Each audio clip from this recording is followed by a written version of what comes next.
د کهانه شروعات د یوې خوفناکې تجربې نه کیږي چې په هغې باندې امریکایي 80 لکه ډالرې لګولي وي. د دې په نتیجه کې هغوی خودکاره او خطرناک روبوټونه تیار کړي. دا روبوټونه د یوې داسې اوسپنې نه تیار کړي شوي وي چې په هغې ډز هم اثر نه کوي. دوی د دې د قابلیت د ناب کولو دپاره د جز نه یوې خفیه علاقې ته راغورځوي. د راکوزېدو په دوران کې باقي روبوټونه په کامیابۍ سره راکوز شي، خو یو روبوټ ته چترۍ خرابه شي او نیغ په نیغه ځمکې ته راغورځېږي چې د څه ماشومانو ورته خیال شي او د دې د کنټرول کولو پرزه ترې وباسي. دا پرزه د دې دپاره وه چې دا په کنټرول کې وساتلی شي. د دې په راویستو سره هغه هر کار د ځان نه شروع کړي. ماشوم چې کله د روبوټ حرکت ویني نو وتیریږي او خپل کلي ته رامنډه کړي او دغه اله پلار ته ښایي. دې پلار ته ټوله خبره وکړي، خو پلار ورته غوسه شي چې دا څه ګډې وډې وایي، ولې چې پلار یې په خپل ژوند کې د روبوټ نوم هم نه اورېدی. په دې کې روبوټونه راورسي او شروع پې واچوي او چې نوم انسان ویني هغه وجني. په دغه ځای کې څه امریکایي کسان هم وو چې کوم دلته د فلاحي کارونو لپاره راغلي وو چې دوی دلته قید کړي وو. یوه ښځه رامنډه کړي او د خپل خاوند د بدل اخیستو دپاره ټوپک راواخلي او په دوی ډزې کوي چې هغې له هم کار تمام کړي. اوس د امریکایي کسانو ژوند هم په خطره کې وو. په دې کسانو کې دوی سره یو فوجي هم وو چې د هغه نوم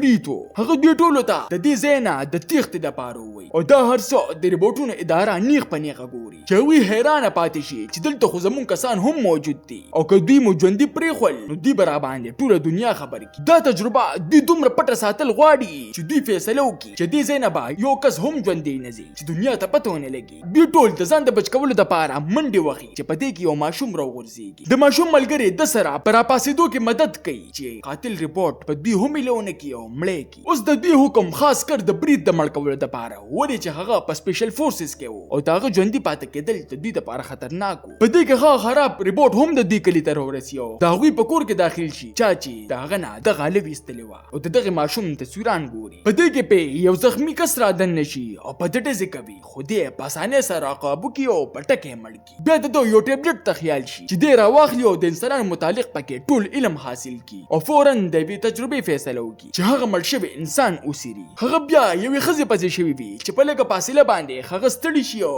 دې والله په سر خپه کېږدي. د دې په لیدو سره هغوی د دې خوفناک منظر نه سترګې واړوي. بل طرف ته دوی ته د هغې خود مختار روبوټ په باره کې پته ولګي، ولې چې هغه مسلسل زده کړه کوي. دوی د ده بندولو ډېر کوششونه وکړي، خو چې ناکام شي نو سیګنل یې ورته بندې کړي چې نوره ترقي ونه کړي. دوی اوس په دې نتیجه ورسي چې صرف 1 نمبر روبوټ د ده کار ختمولی شي او 3 نمبر روبوټ ته د خپل ټولو ثبوتونو د ختمولو یعنې د انسانانو د مړه کولو کار حواله کړي. په دې کې هغه ماشوم چې چا د روبوټ نه هغه اله ویستلې وه هغه ور مخکې شي، ولې چې هغه ته داسې لګي که چېرې دوی موږ سره د هغې الې دپاره جګړې کوي او پرزه ورته ور مخکې کړي. خو له دې نه مخکې چې روبوټ دوی ویشته نو پلار یې ورته ځان ور مخکې کړي. برید نومې فوجي دوی سره په لاسو مقابله کوي، خو دغه روبوټونه په دې کې هم ماهران وو او د ځان نه لرې ولي. بیا هغه د دغې کلي نه یو بم راخلي او ټوپک په لاس د روبوټ انتظار کوي او په راتلو سره یې په بم والوځوي، خو هغه بیا هم کار کوي. خو دې یې پرېږدي نه او اخر په ډېر محنت سره یې خراب کړي چې دې مشن مالکان د روبوټ اخري خربه استعمال لي او روبوټ وډزوي، خو په خوشقسمتۍ سره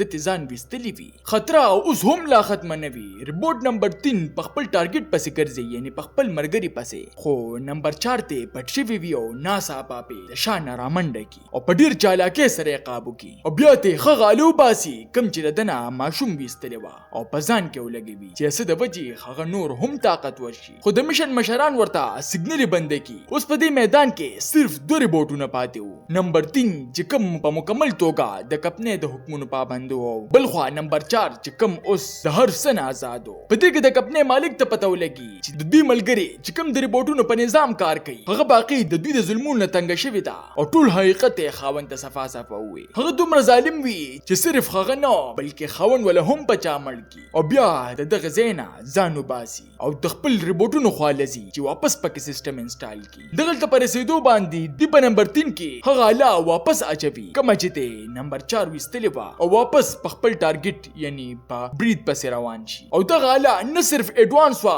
بلکې په دې کې یو داسې طاقت اچولی و چې اوس پې بم هم اثر نه کوي. برید او د هغه ملګري په یو غار کې پناه اخیستي چې نمبر 4 ورپسې دغلته هم ورشي چې برید د نور د بچ کولو دپاره په ځان پسې کړي او اخر یې په ګټو کې نښلوي او دوی ته ځان روباسي. خو په دغې ډز کې ولا یو ملګري وولي. اوس دوی ته خطر ډبل شي. نمبر 3 چې کوم اوس د مخکې نه زیات طاقتور شوی و، نمبر 4 چې کوم اوس د مشن والا هم د لاسه وتلی و. برید او د هغه ملګري د نور د بچ کولو دپاره په دوی ډزې کوي چې پام یې بدل شي چې چې نمبر 3 ورپسې شي او برید د ویښتو نه ونیسي. په دې کې به د شانه نمبر 4 راشي او د نمبر 3 سر ونیسي او بیا د سر بیل کی او راوغورځيږي. نمبر 4 د برید او د ماشوم خواله راشي او د لاس داسې ونیسي کچې هغه انسانانو سره مرګرتیا غواړي. دوی دغه درمن کولو لپاره ورته خبرې کوي چې هغه ته د هغه الی ته پوسو کی کم چې ته ماشوم وستلې و او ماشوم یې ولور کی او دا هم په ځان کې ولګوي چې په دې کې به حیرانتیا سره نمبر 3 واپس ځان په خپل سم کی او د شاړخې په حمله وکي او د دوه په منځ کې د وی خطرناک جګړه آغاز وشي. یو د بل نه تکړه یو بل د بلا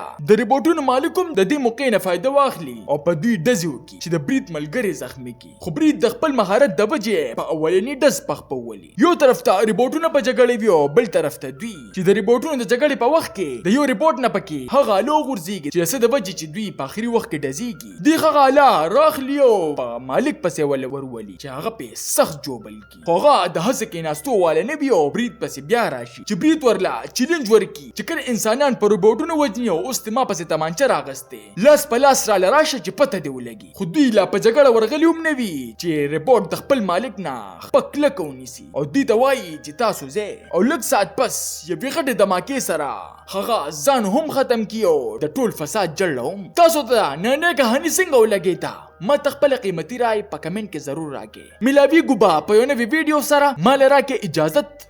بای بای.